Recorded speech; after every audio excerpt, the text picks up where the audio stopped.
जय माता दी दोस्तों। आज के इस वीडियो में हम बात करेंगे षठतिला एकादशी व्रत का पारण कैसे करना है, द्वादशी तिथि का के दिन हमें किन चीज़ों का दान करना है ब्राह्मण को, तो और कैसे व्रत का पारण करना है। तो ये तमाम जानकारियाँ आज हम आपको इस वीडियो में देंगे। तो किस विधि से द्वादशी तिथि को हमको पूजा करना है। तो सुबह सबसे पहले रोज़ की तरह स्नान वगैरह करके अपने मंदिर में आ कर के अपने भगवान को स्नान कराएं। उनको स्नान कराने के बाद उनको चंदन टीका किया जाए, फूल चढ़ाया जाए। और भगवान श्री हरि विष्णु को तुलसी जी बहुत ही प्रिय है, तो उनके श्री चरण कमल में तुलसी जी जरूर अर्पण करें। भगवान को ऋतु फल भेंट करें और फिर भगवान को भोग लगाया जाएगा उस दिन। जैसे हम रोज़ की तरह पूजा करते हैं उसी तरह हमको उस दिन भी भगवान को भोग अर्पण करना है।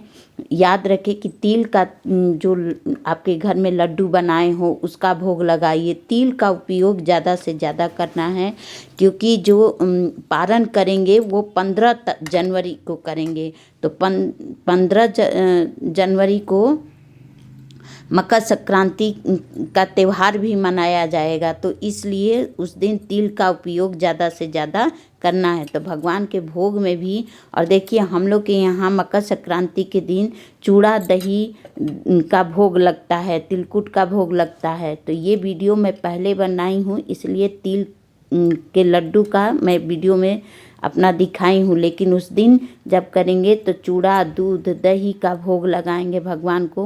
और भगवान को भोग लगाने के बाद उनको अचवनी करना है, मुख भगवान का पोंछ देना है।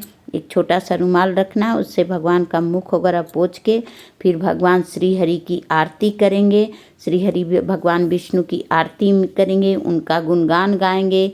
और जो हमारे गुरुमुख हुए हैं या गुरुमुख के द्वारा जो हमें मंत्र मिला है उसका जाप करेंगे, या फिर ओम नमो भगवते वासुदेवाय मंत्र का जाप करेंगे। और इस तरह से भगवान की आरती वगैरह करने के बाद, उनका भोग प्रसादी करने के बाद फिर जो आरती हम भगवान को दिए हैं उसका अचवनी कर देंगे 3 बार पानी घुमाने के बाद। फिर सबसे पहले भगवान की तरफ उस आरती को दिखाते हैं और फिर उस आरती को पूरे घर में दिखा करके अपने को फिर प्रणाम करते हैं। तो इस तरह से रोज़ की तरह पूजा पाठ करने के बाद फिर हम लोग मंदिर में जो भगवान का जो चरणामृत होता है, चरणामृत मतलब जो भगवान को हम स्नान कराते, जो उनके चरण से बह करके जो जल आता है उसी जल से पी करके हमको पारण करना है। तो ये बात आप लोगों को समझ जाए। आप लोग जो पहले से करते आए हैं उनको तो पता है। ये षठतिला एकादशी कृष्ण पक्ष की, माघ मास के कृष्ण पक्ष की ये एकादशी है। इसको हम लोग बड़े प्रेम भाव से करेंगे। 14 जनवरी को ही व्रत करेंगे। बहुत लोग 14 जनवरी को ही त्यौहार मनाते हैं मकर संक्रांति का। तो देख लीजिएगा आपके यहाँ कैसे होता है। लेकिन हम लोग 15 जनवरी को मकर संक्रांति का त्यौहार मनाएंगे और 14 जनवरी को षठतिला एकादशी का व्रत करेंगे।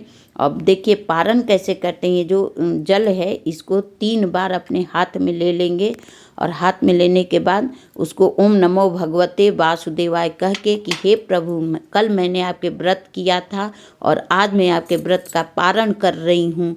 जैसे 14 जनवरी को जब हम व्रत करते हैं तो पारण व्रत का संकल्प लेते हैं, उसी तरीके से जब हम व्रत खोलते हैं तब भी हम पारण का संकल्प लेते हैं। और फिर उसके बाद अपना हाथ धो करके भगवान से अपने पूजा पाठ में की हुई गलती के लिए क्षमा याचना कर लेना है कि हमारे द्वारा किया हुआ पूजा पाठ में कुछ गलती हो गई है तो हमको क्षमा कर दीजिएगा।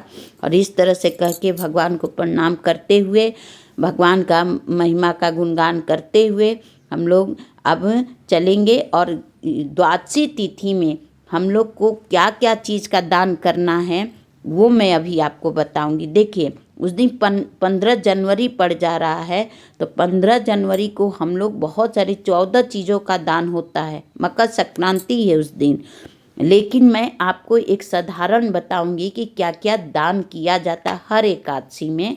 जब हम व्रत करते हैं तो द्वादशी तिथि का पारण कैसे करते हैं वो मैं आपको बताऊंगी। लेकिन उससे पहले जो एकादशी तिथि के लिए जो ये लोटा में जल रखे थे उसको बता देती हूँ कि आपको क्या करना है। तो देखिए, इस जल को सबसे पहले ले करके अपने घर में, पूरे घर में इसका छींटा, क्योंकि ये 24 घंटा रहता है तो इसमें ऊर्जा का प्रवाह हो जाता है।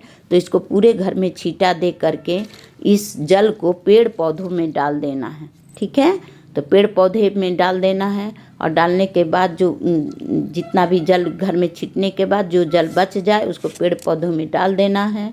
और डालने के बाद अब अपने घर को, क्योंकि इसमें सकारात्मक ऊर्जा होती है। और ये देखिए, हमारे गार्डन के कुछ सुंदर सुंदर फूल आपको दिखा देती हूँ, बहुत ही सुंदर लगता है। ये देखिए सकुलेंट है, तो ये हमारे को बहुत, कितना सुंदर प्यारा फूल है। तो ये भी मैं सोची आपको दिखा दूँ। तो चलिए अब आपको दिखा देती हूँ और किचन में चलती हूँ और आपको बताती हूँ कि क्या क्या दान करना है। तो देखिए, सीधा दान कहते हैं, आप आटा, चावल, चने की दाल, चीनी, हल्दी, नमक, सारी सब्जियां रख सकते हैं, फल रखेंगे। तो इस तरह से आप सुहाग का सामान रखेंगे, कुछ द्रव्य दान भी रखेंगे। तो इस तरह से हम लोग दान करते हैं। उस दिन मकर संक्रांति है तो उस दिन बहुत सारी चीज़ों का दान होता है। देखिए, ये वीडियो मैंने पहले बताया है और सिर्फ एकादशी को लेकर के बताया है। तो एकादशी के दिन इतने चीज़ों का कम से कम हमको दान करना चाहिए। तो अगर वीडियो आप लोग वीडियो फुल वॉच किया करिए। और देखिए, उसके बाद फिर पानी से अचवनी दे देना है और ये सारा सामान नहाने से पहले निकाल लेना है। ठीक है, हमने सिर्फ आपको बताने के लिए किया है। आप क्वांटिटी क्वालिटी आप अपना देख लीजिएगा। आप इससे ज़्यादा भी दान कर सकते हैं और इससे कम भी दान कर सकते हैं, ये टोटली आपके ऊपर है। श्री हरि विष्णु, श्री हरि विष्णु, श्री हरि विष्णु करके सारे चीज़ों को छू करके दान कर दिया जाता है। तो इस तरह से हमारा दान कंप्लीट हो जाएगा। फिर पानी का अचवनी दे देना है। पानी का अचवनी देने के बाद अपने देह पर छींटा दे देना है और अपने उसके बाद चारों तरफ पानी घुमा करके और ये ब्राह्मण को हम दान कर देंगे। तो कम से चूड़ी, बिंदी, सिंदूर जो आपके पास हो उस तरह से जो भी व्यवस्था आपके पास हो करेंगे। लेकिन उस दिन मकर संक्रांति है, उस दिन बहुत सारी दालों का दान होता है। वो भी मैं ज़रूर आपको वीडियो डालूँगी कि मकर संक्रांति में ब्राह्मण को क्या क्या चीज़ का दान करना चाहिए। तो लेकिन ये एकादशी में क्या क्या करना चाहिए वो मैं आपको बताई हूँ। तो आशा करती हूँ कि आपको अच्छे से समझ में आ गया होगा। और कुछ भी इससे रिगार्डिंग अगर आपको जानना है तो प्लीज़ कमेंट बॉक्स में ज़रूर पूछा करिए कि आपको किस विषय पे आपको जानकारी चाहिए, तो मैं वीडियो बना के आपको दूंगी। तो आशा करती हूँ कि ये वीडियो आपको अच्छी लगी होगी। तो प्लीज़ अगर वीडियो में आपको कुछ भी जानकारी अच्छी लगी होगी तो प्लीज़ मेरे वीडियो को लाइक करिए, शेयर करिए, कमेंट करिए और मेरे चैनल को सब्सक्राइब ज़रूर करिए ताकि मेरी वीडियो की नोटिफिकेशन सबसे पहले आपके पास पहुँचे। तो इस बार मकर संक्रांति और षष्ठीला एकादशी का संयोग बन रहा है एक साथ। तो इस तरह से अपने घर में जैसे आपके घर में रिचुअल है उस हिसाब से आप करिए।